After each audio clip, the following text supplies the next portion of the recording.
Today, we're going to be discussing about something very important in modern investing, which is risk.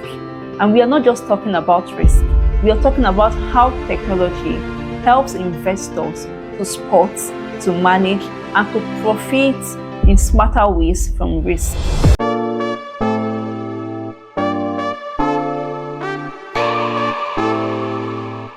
You hear the word risk as an investor, what comes to mind? Yeah, it's the price for potential returns, the price we pay for returns on investment. Okay. Returns and investment, the price to pay. So that means the price could be positive or negative, or both, or just negative. It basically is just, I wouldn't say there is positive, negative. You pay $100 to get $1,000, hoping that the assets will increase to that certain amount. So when I say risk is the price we pay for returns on investment, it's the price we pay hoping that the assets we bought would get to certain levels. Okay. Yeah. So what are some of the biggest myths around risk that people get wrong? Okay, I think the one that comes to mind, I hear it a lot of times, is higher risk equals higher return, and that is wrong. That is wrong. It negates, it ignores asymmetry, and in investing, we are looking for asymmetric opportunities, low risk to get high returns, right? And basically, you need to risk, like I said, risk is the price we pay for returns. So you want to learn how to manage your risk and price it correctly. So the myth of higher risk give higher return, it is dangerous. It's very dangerous, and people should ignore it. Yeah. Okay. So what you're trying to say is higher risk, higher return is dangerous in the sense that it could actually go the other way. That's the higher risk you take. As the more money you put, you might actually lose it. So you just need to play safe and know which one to, whether at this moment you have to go for the higher risk, higher return, or go for the other one otherwise. Is that what you're trying to say? I'm saying in safe investing basically is you looking for asymmetric opportunities, low risk to get high returns, where the downside is limited compared to the upside, right? That's the opportunity you are looking for in investing. So high risk, high return. That's the opportunity we are looking for. Exactly, that's the opportunity we are looking for in investing. High risk, high return is dangerous because it could go south, and when the investment fails, you get to lose all the money you put, right? So it's a myth I've heard a lot of times from people, and I think it's dangerous, and it's not safe investing at all. At all. Okay. Yeah. So let's talk about mistakes. So what are some rookie errors that expose people to unnecessary risks? So some errors that some people will expose them to unnecessary risks. Let me use the word not diversifying. One, most people do not yet know the benefit of diversification as a risk management tool.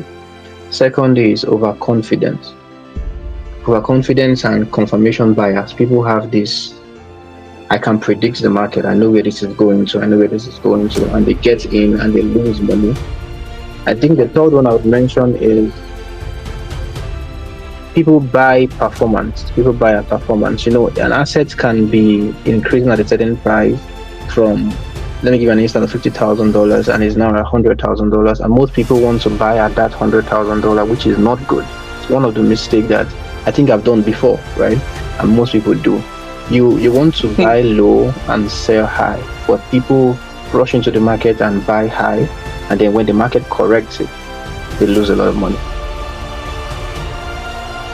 Okay, just like in the crypto space, they call it fear of missing out. Thank you. Exactly. So they just by the time they're hearing about a particular let me say coin in the crypto space, they think that okay, people are talking about it. Yeah. Let me put in my money. I don't want to miss out. And most times when the people are talking about it, it's already late. As you're putting your money, people that have already bought initially will start, you start taking in profits. Yeah, so I get so I get that point of view. Sure. So have you personally lost money in a way that taught you a lesson? Yeah, example is that missing out, fear of missing out, right? Why I bought at high price. Yeah, I have had that experience. And I learned the lesson is buy low, sell high. You don't want to buy high. I think there's a quote from Warren Buffett that the people who come into the party late, who buys late, are the one that lose eventually, right? You want to be among the people who buys first, not the people who buys later, right? Yeah. So yeah. So that's what I learned. It's good that you be part of the people who buys first. Buy low, sell high. Don't buy high. Okay. Right. Okay. So what technologies are truly changing how we assess risk today? Wow. So are there technologies that are changing how we assess risk today? There are many. There are artificial intelligence, machine learning. Okay. Big data analytics, right? What big data does is that you can get structured data, financials of a company, for example, and you can get unstructured data, social sentiment, and big data analytics help you put them both and see how the company is performing, both technically and socially, right? So you can make the best investment choice. AI helps you detect patterns, outliers, hidden correlations that you don't know of that can help you prevent certain risk events, right? I think the last one that comes to mind is blockchain and smart contracts. These three are technologies that are over now that are helping us make better investment decisions. Okay. Yeah. So can you just give us an example of any of these three on how they are helping us to? Okay, like on how they are helping us to assess risk today. Okay, like AI and machine learning now. Machine learning basically it learns from past data, right?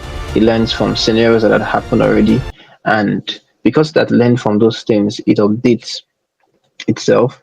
It can give you let me give an example.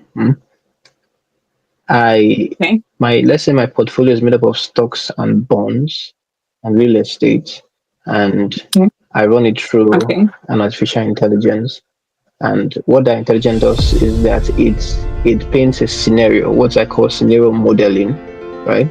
Paints a scenario where the intelligence tells me that okay, if so thing happens, you are going to lose certain percent of your stock or your bond, right? So AI helps to paint a picture, a scenario that if this happens, you lose this based on what it has learned from previous data. Also based on what it is exactly, and also based on what it has picked up. Like I said, AI helps to detect patterns, volatility spikes, unusual trading volume, hidden correlations. So there is one part where AI uses past information to help us make better decisions. There's another part where AI is also being dynamic in the now. It's telling you what is happening now. Okay, there is a spike in oil prices. It means that it will affect stocks. So leave. That's an example, right? Okay, so that means what you're trying to tell us now that these technological tools can help to forecast based on previous data. Yeah, they can help you forecast based on previous data. Yeah. Okay. So you just spoke about AI now. So let's dive in further into AI. Okay. So what do you think about AI? Is it a friend or a foe in decision making? It's a friend though. It's a friend. It's a partner. That's the word. Okay. Partner. It helps augment. A partner. It helps augment our decision making. It helps us basically. It helps us. Okay. It's a friend. Okay. Yes, you can, please. Thank you. Okay.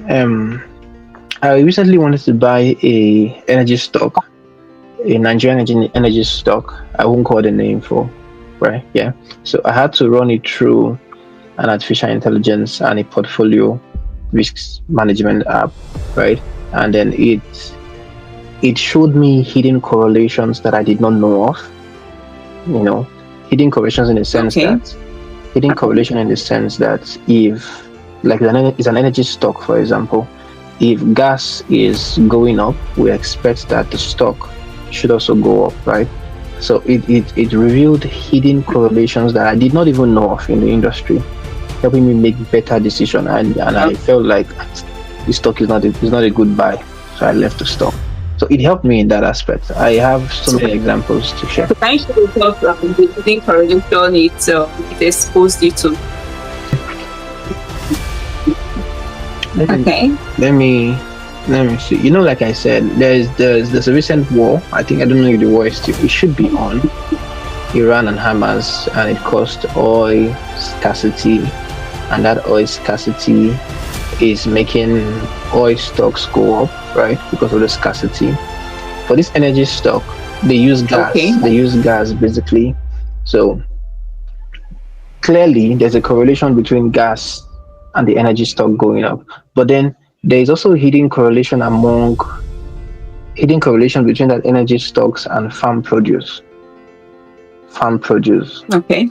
It's seasonal. So I did not know I didn't know that there's a correlation between farm produce and energy stocks. It was the AI who was like, there is a correlation here, right? Because farm produce I can't divulge full details, but that's the bit I can share. Okay. All right. So basically, AI is your partner when it comes to assessing risk management and it exposing to us, previous data, using that to actually forecast to us decisions for us to make now. Yeah. So can you share a time when tech helped you avoid a major loss, apart from the one you just shared with us now concerning the energy stock you want to? Yes. Okay. So were there other times that tech, not only AI, but tech in general, helps you to avoid a huge loss? Okay. Since I talked about AI a lot, let me switch to, you said tech in general. So, example, big data analytics, right? Like I said, big data analytics help us combine structured data, example, financials, and unstructured data, social sentiment. So I think there was in this case was crypto. I wanted to buy Ethereum. Ethereum recently fell, but it's currently going up. I wanted to buy Ethereum, and it was at I think $2,500 at that time, and so I ran it through big data analytics. There are specific apps for these things, right? So I ran it through big data analytics. Okay. For it to show me the roadmap, what Vitalis have in mind, also the social sentiment around Ethereum, and it told me basically that don't buy. Now I already knew that I should not buy at that price, because like I said before, you don't buy high, you buy low so that you sell high. I already knew I'm not supposed to buy at that price. But then there are certain cases where you buy at premium price because of the potential of what that asset is giving us, right? You buy at premium price because it's looking as if there will not be a market correction anytime soon, right? But then this big data analytics app, I think it's Aladdin by BlackRock. I'll get into that later. It helped me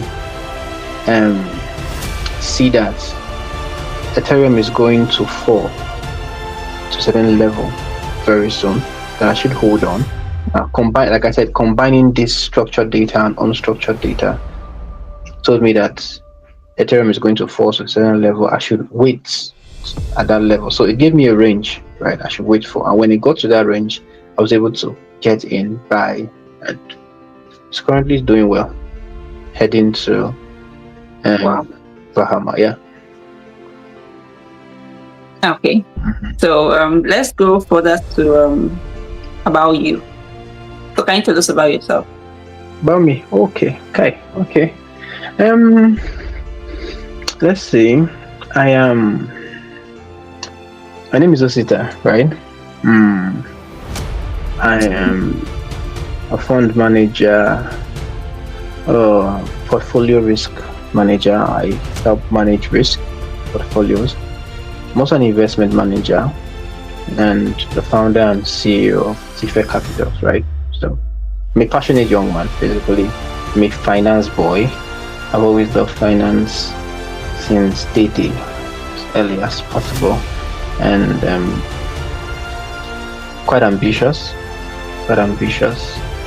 and with the goal to do something great in the finance industry.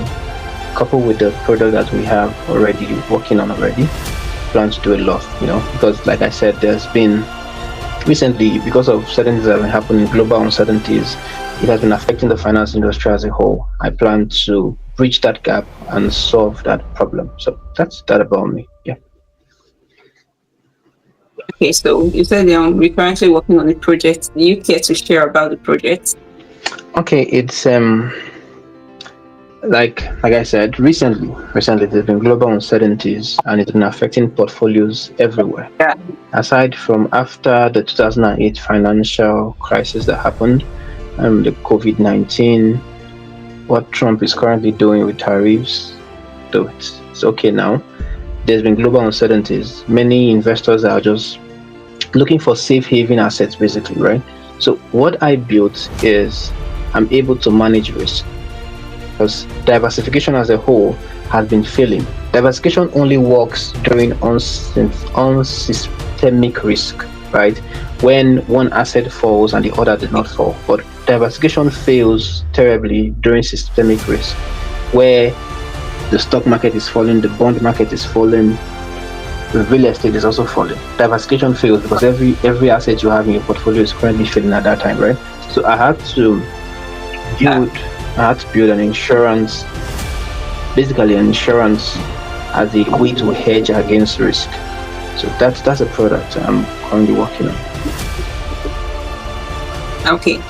All right. So are there places we can access the product now, or it's still in the building stage? It's still in the building stage, because there are a lot of regulatory what's the word now? I have to go through a lot of regulations, right? Get some regulatory certificate and so on. So it's still in the building stage. Okay. Yeah. So you're going to let us know when it comes on board, right? Sure, I will. Thank you. Yeah. So let's talk about real-time protection, monitoring, alerts, and smart decisions. Okay. So real-time alerts are a game changer. Can you explain how they work? A real-time alert. We're talking about real-time alerts. Okay. So can you tell us? Now I'm saying they are a game changer. I don't know if they're a game changer for you. Yeah. So you just talk to us about it. Yeah, a game changer. I said that AI basically do two things, right? It helps us forecast the future from past data. One. Second is that it's dynamic. Okay. Dynamic. It is giving us real life alert of what is going on in the market.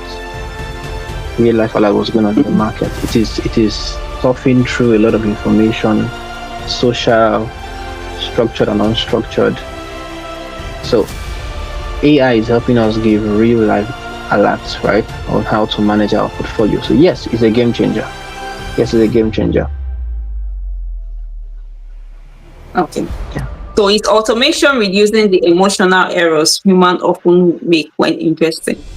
Yes. Automation. Yes, is it helping to reduce the emotional errors humans make when investing? Yes, it is. It's helping reduce the emotional errors that we make. Yeah, it is. Greatly, significantly, it is. So it is. So can you tell us? Can you share light on that? Okay.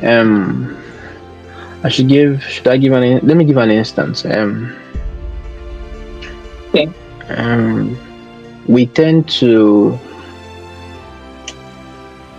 AI automation, as I said, is helping us reduce this emotional responses to assets, the prices, and both the fall and the increase. You just make your analysis and AI executes for you. Compared to when we are prone to see our asset price jumping, going up and going down, and we are like, okay, should we enter? Should we not enter?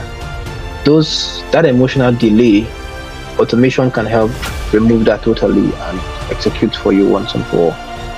Yeah. Okay. Yeah. Okay. So, what's one time an alert or system notification saved you from a costly mistake? Okay, that would be. It's happened many times. I use AI a lot to check my portfolio for risk, scenario modeling, and so on. It has happened for me in Bitcoin. I was trying to get into Bitcoin energy, the hype, and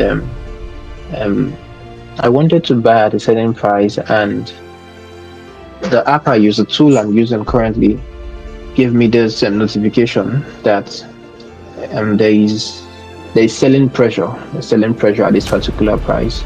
I should wait to a certain level, and I did, and it happened. Because AI go through everything, the social sentiment. They're trying to find out if there's anything that can help the investor, and it did. I waited for it, and there was selling pressure to a level. Got to that level, and I bought. Sorry.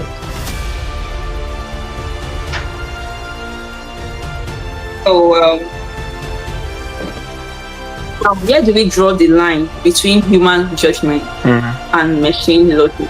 Now, sometimes we actually allow tech to, make judgment based on previous data and actually the social behaviors of people and the rest. Yeah. So what I'm asking is, so where do we draw the line between our own human judgment and machine logic? Okay. Is there a place we draw the line? We don't need to draw the line. We just need to either go with our own human logic or go with the machine logic. Okay, so like I said, AI is a partner in this. AI is a partner. It's augmenting our capabilities. Yeah. We still leave strategic decision making to human judgment. But what AI does is that AI help us in speed, in scale. It has access to a lot of information, and it can reason through those information faster than we ever can. But then making strategic decisions is still left for human judgment, right? Still left for human judgment. So I think the line that we draw is we allow AI do their thing. Speed, scale, access to information, reason through the information. AI has the ability to, see the hidden correlations that we can't see because of their intelligence, basically.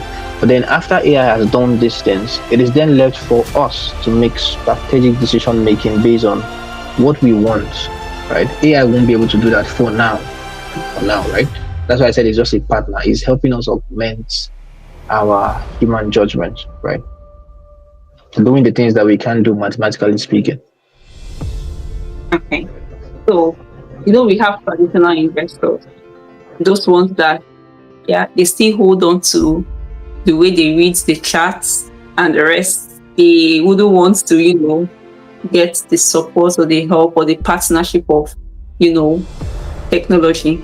So how should traditional investors, how do you think they should start embracing tech without getting overwhelmed? And they can start with their basic tools that they can start with. Okay. There are certain AI models that they can start with. There is at the top of my head, there's an app, there's a tool called Visualizer. They can start with ChatGPT. But for portfolio, they could start with visualizer. It helps a lot. So they can start with those basic tools for now and see the progress. Compare their own results with what the AI is helping them achieve, right? So they can start with example visualizer, ChatGPT. Those will help.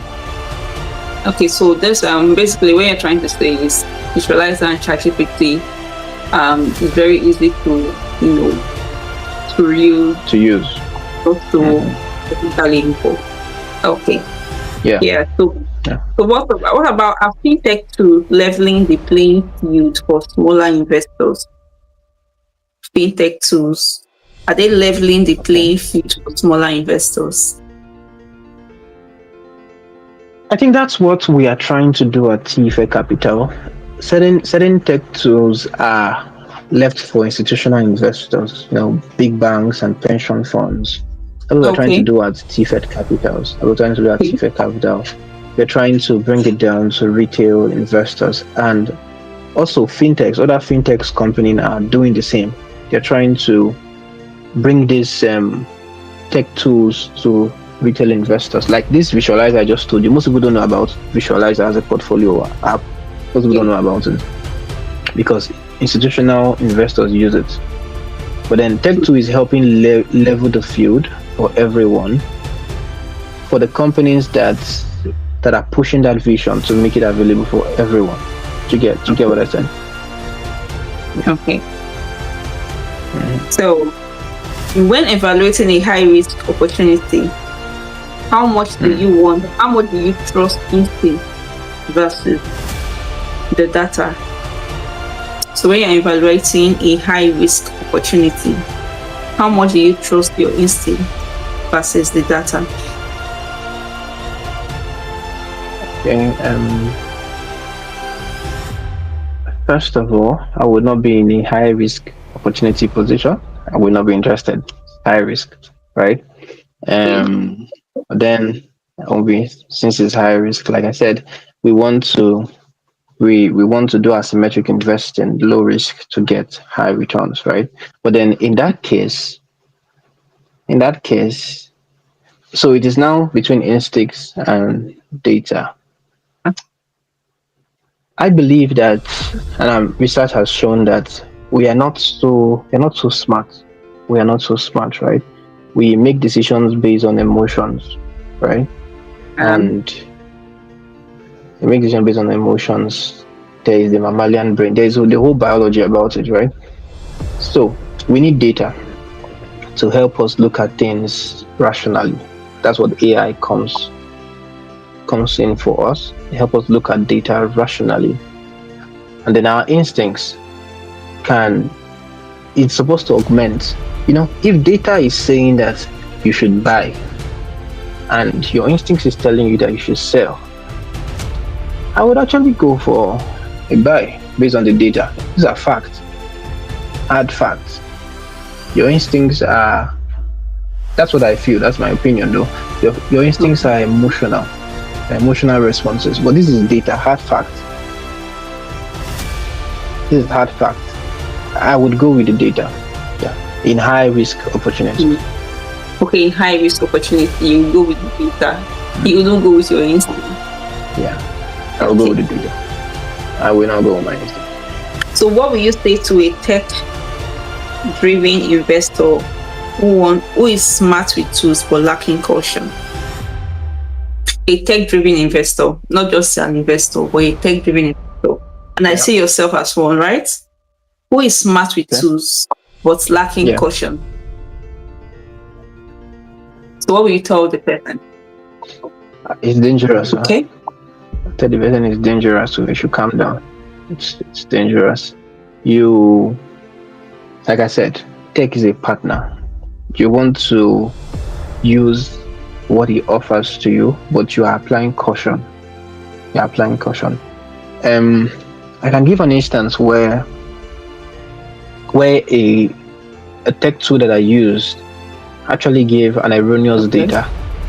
I don't know what happened, but it gave an erroneous data, and I had to follow up, check, because it gave me references and I followed up and I found out that, okay, there's an error here, there's an error here, there's an error. And that is it, because AI is still at the beginning stage. They are yet to perfect it.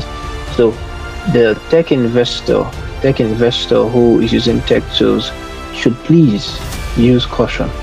Please apply caution when using these tools. Should please. It's dangerous. So just use it like that without caution. Because like I said, they are still at the beginning stage. Okay. So what new technologies or trends should investors keep their eyes on? Technologies, trends that you talk to investors and keep their eyes on. The ones that are popular and the ones that are not yet popular, or you think might be useful.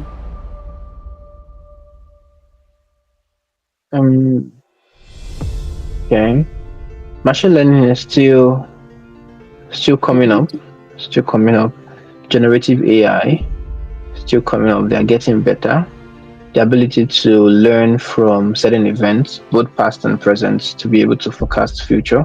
So generative AI, they should be on the lookout for generative AI, machine learning basically. Also big data analytics, they should keep an eye on that too. Blockchain and smart contracts, they should keep an eye on that too. Okay. So these three that I mentioned, Okay.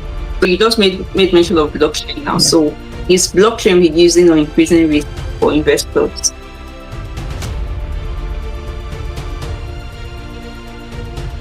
I think it's doing both. It is reducing risk because of this transparency. There is transparency in blockchain, But then it's also increasing risk because of bugs, malicious software. Like I said, they are still at the beginning stage. So it's doing both. It's doing both. But I would say it's more in the upside. It's reducing risk for investors. Okay. So do you have any experience using blockchain as an investor? No. None I can say. Okay. So what's the one human skill that still matters more than data? Okay. Thinking for yourself. You have to be able to reason for yourself, right? Because when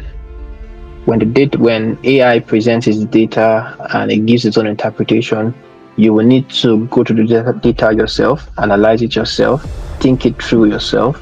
So yes, thinking for yourself is one skill that is important more than the data.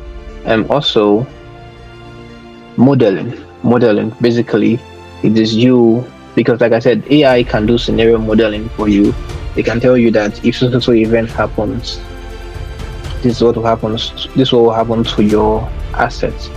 You can also do a model of sorts to see if it goes in tandem with what the AI is saying. So thinking for yourself and financial modeling are both skills that we should still have despite data. Okay. So for beginners, what's the first tech tool you recommend to manage risk better? For beginners, you should start with ChatGPT. Okay. So how do they prompt it, ask it questions, and it gives them replies? Yes, they should use the prompt. The only limitation I think with ChatGPT is that you can't use APIs with ChatGPT. You can't connect your investment portfolio to ChatGPT and say analyze for me, right? But then you can use prompts. You can say, okay, I am holding so stock, holding so assets. What do you think? You can use prompts for beginners. Okay, or you can even take a picture of it and upload it. You can ask it questions, and with the picture, it can give you feedback, right? Yes. Because I know that on ChatGPT has a picture of you uploading an image or a video, then you can prompt it to, give you some answers to your question. Okay. Yeah, exactly. So how do you stay calm and confident when everyone is panicking about risk? Okay. Let me say, like I said, I have my risk management in place already. I have my risk management in place already. I know how to price risk. I will not pay a penny more for a risk that I've already priced well. If the price to get a sort of return is $10, I won't even pay $11. I will not pay 10.50 cents. I won't pay a penny more because I've priced my risk. So I stay calm in the troubling world, because I have these risk management tools already in place. I have the way I deal with them already in place. Yes. So I have those tools and they've worked once and again. And like I said, I'm only looking for asymmetric opportunities where low risk to get high returns. Okay. So that means you run the business. So you have a business on this. Okay. Yes, I do. So can you talk to us about the business side of risk management? Okay, first of all, he should get certified. Right? Certificate is important. Like, you should get professional certificates in risk management. Also, he should do a test run. On his own portfolio, because you would not want to handle people's portfolio when you have poor results in your own portfolio, right? You would want to do a test run on your portfolio to make sure that there's certain success in your portfolio before you handle other portfolios. So basically what I do is I manage people's portfolio, millions of nairas in it, right? Help them reduce risk to a certain level. And I'm also active. I'm an active manager of their funds, in the sense that when there is volatility spikes or when the market is moving in a downturn, I'm able to readjust that portfolio to suit to what the market is currently seeing. So I am an active manager of their funds, very active manager. I follow up on what the market is saying, both incorporating AI and also human judgment, because like I said, AI is still in the beginning stages. There are certain errors that you can have, so it's important that you are able to think for yourself as an investor. So I'm an active manager of people's portfolio. I follow up on the things I buy and hold, and when there are certain shifts in the market sentiment, I'm able to shift with the market or hold on. Certain times the shift is just short term. Short term. And I'm able to just sit on my hands and wait for those periods to pass and hold till then. So, and we've also recorded some huge success. I've been able to beat the market at a certain level. I think I have a portfolio that is running at 30 point something percent, while the market is at 14 point something. So 14.9, I think so. But then my portfolio is at 30 point something in 1 year interval. I think in 5 year interval is bigger than that, right? So I'm able to beat the market with the portfolio I'm handling currently. And that's the win. That's the win. The fact that you're able to get higher returns compared to what the general market, because the general market has a benchmark to grade every investment. So if I'm able to earn more, my returns are higher than the average returns the market gets. It's a win-win. So my investors are happy. I'm doing a good job. Also happy. Getting better. Yeah. I said, and you are also happy. Yeah, I'm also happy. Glory to God. Yeah. Okay, now, so what's the profitable side of this business? Maybe someone doesn't know the profitable side of it. Okay, what's the profitable side? It's not fixed. Thank you. It's not fixed. So there's management fee, and there is also profit share. Like, from the profits of their portfolio, I get a certain percent. So I'm paid twice, basically. You're a big boy. You're rolling in money. Nice. Wow, that's nice, and that's great to hear. Okay, so I want to ask those two last questions. Is based on if someone watches listening to you and wants to start up a path or a career in risk investment, risk management, or managing people's portfolios and funds. So I just want them to, get to know the business side of it, like how to go about it, the first step to take, which is the, you said getting registered, getting a certification, the first step to take, and know how to go about it. Some people might have ideas, they might actually know how to do this for their personal self, but they don't know how to, go further to actually make it into a business, in the sense of, getting people funds, trying to reach out to people, talking to them and telling them that, okay, they can manage their funds and make them, manage them risk. So how do you even get your clients? So how do you reach out to people? How do you make people trust you like that? Is it based on referrals or based on, what you've done, your track records?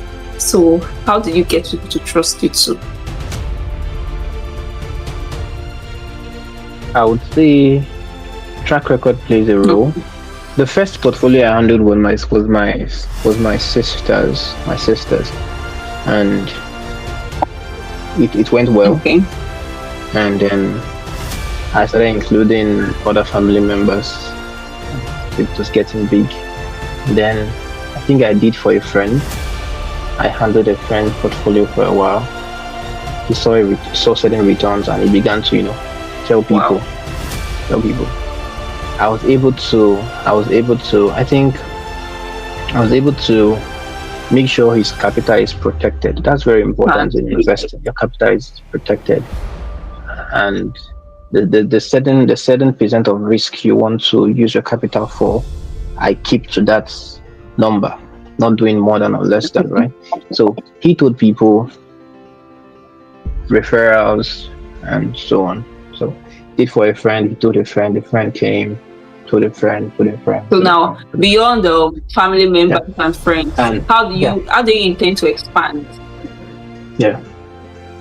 Beyond family members and friends, how do you intend to expand?